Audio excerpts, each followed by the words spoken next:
Sore ini kami berkumpul di ruang tengah sambil minum kopi. Sekedar bercanda gurau dan inilah yang membuat kami lebih akrab. Tapi itu dulu. Sekarang yang ada di hati ini bukan untuk menjalin persaudaraan lagi, tapi melihat manusia bertopengkan kebaikan. Kak Gina dan Mas Ferry yang memakai topeng itu, di balik topeng itu tersirat kebusukan dan kemunafikan. Saat melihat mereka sedang duduk di dekatku dengan tawa, seolah tak terjadi apa-apa, rasanya hati ini semakin marah.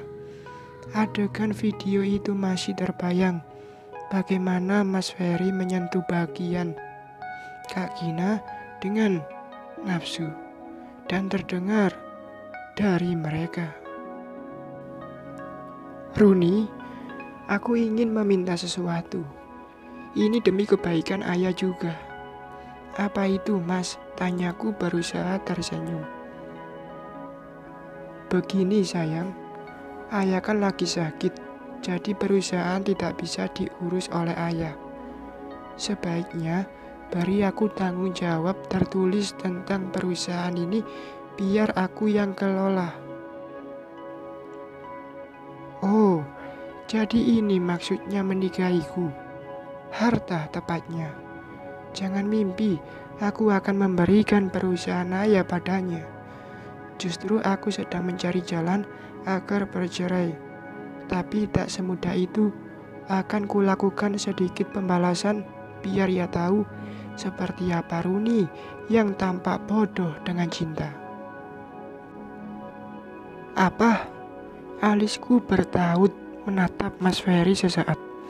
Kualihkan pandangan ke yang lain.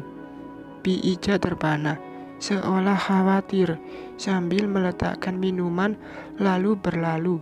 Dan Kak Gina, ia tersenyum sambil duduk bersilang kaki dan menonjolkan paha mulusnya. Aku tahu, Mas Ferry sering terpana melihat paha mulus itu.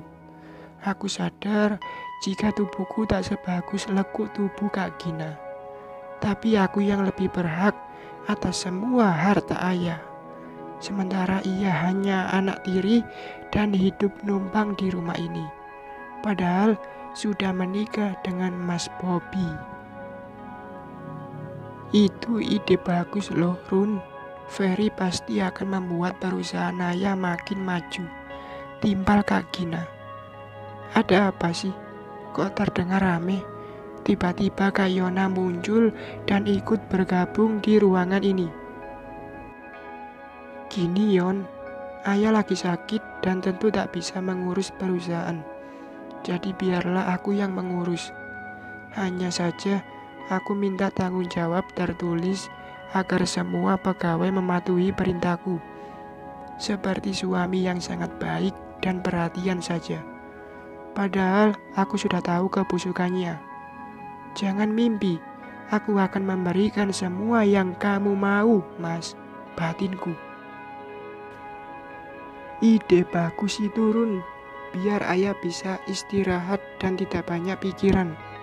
Mas Bobby juga ikut berpendapat. "Apakah ia tak tahu perselingkuhan istrinya dengan suamiku?" "Gimana, Run? Bisa kan bujuk ayah?" Mas Ferry menggenggam tanganku sambil tersenyum. "Ya, ia lelaki tampan, tapi kali ini aku tak merasa beruntung menikah dengannya."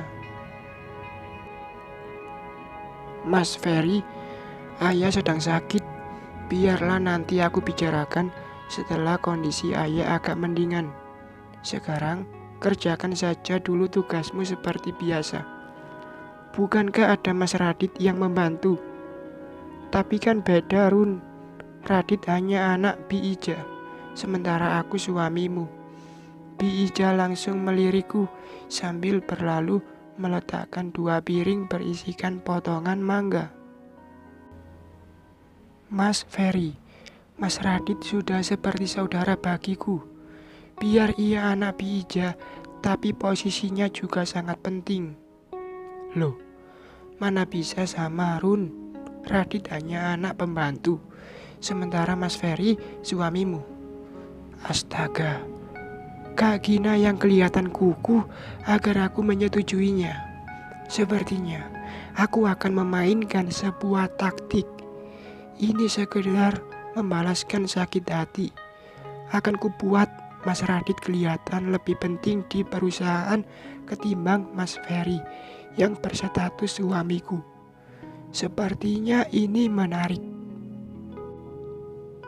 Jadi gimana, Run? Mas Ferry bertanya lagi. Aku mengambil cangkir kopi lalu meneguk minumannya. Tentu tetap tersenyum, seolah sedang bahagia karena suasana pengantin baru. Jika mereka berpura-pura di depanku, aku pun bisa berpura-pura juga. Mungkin ini namanya pura-pura bahagia, tapi hati terluka. Baiklah, Mas. Nanti aku coba bicara dengan ayah. Makasih, sayang. Mas Ferry langsung memelukku. Kak Gina terlihat tersenyum bahagia menanggapi. Sementara Mas Bobby juga ikut senang, namun sebenarnya ia juga sudah dibohongi seperti aku. Kasihan. Non Gina dan Zaki menangis, ucap Bi Ija.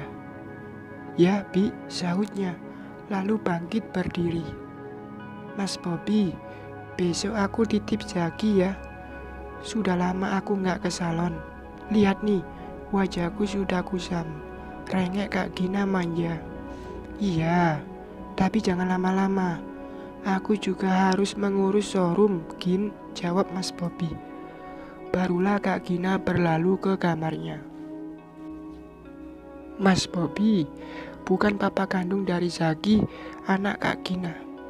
Tapi ia seperti lelaki baik dan bertanggung jawab hingga sangat dekat Zaki. Seperti dengan papa kandung.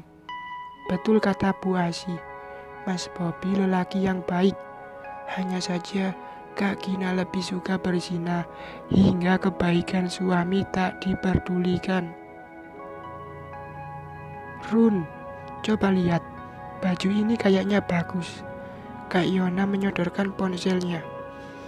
Iya, bagus banget Kak, jawabku antusias. Ya, itu gaun yang sangat indah. Hanya saja gaun itu pasti tak muat denganku. Hanya wanita berbadan langsing yang bisa memakainya. Yang mana sih? Coba aku lihat. Mas Ferry ikut melihat ponsel Kak Yona. Ini mah mana muat sama Runi.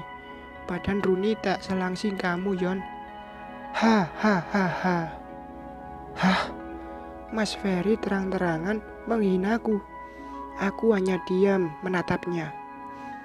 Ups, maksudku sebagusnya kamu memakai baju yang lebih longgar dari ini, Run. Aku gak mau kamu ditertawakan orang. Polos Mas Ferry. Mungkin baru tersadar mentertawakan aku. Oh iya, tertawamu besar juga ya, Mas. Saat ini hatiku sangat sakit. Mas Ferry semakin menunjukkan sifat aslinya. Baru hari kedua kami menikah, ia mencemooh bentuk badanku. Jadi selama pacaran, pujian buatku kemana? Oke, silahkan tertawa dulu, tunggu saja balasan dariku. Run, sebaiknya kamu ikut senam atau apa kek, biar kurusan dikit. Maaf ya, kalau kamu tersinggung dengan ucapanku. Tapi aku gak bisa berbasa-basi, karena kamu sudah kuanggap seperti saudara kandung. Lalu Kak Yona makan potongan mangga yang sudah disediakan Bi Ija. Sepertinya Kak Yona tulus memberikan ide ini. Ini namanya bentuk perhatian dari seorang kakak. Mungkin aku lebih baik diet ya Kak. Percuma senam atau diet, tapi malam suka ngemil. Tetap aja gemuk. Udah deh, aku lebih suka kamu seperti ini, Run. Tak masalah gemuk dikit, aku tetap sayang kok. Ya, kebiasaanku adalah makan malam dan ngemil. Keripik kentang adalah kesukaanku yang selalu tersedia di kamar. Kala masih pacaran dengan Mas Ferry, ia tak keberatan dengan bentuk tubuhku.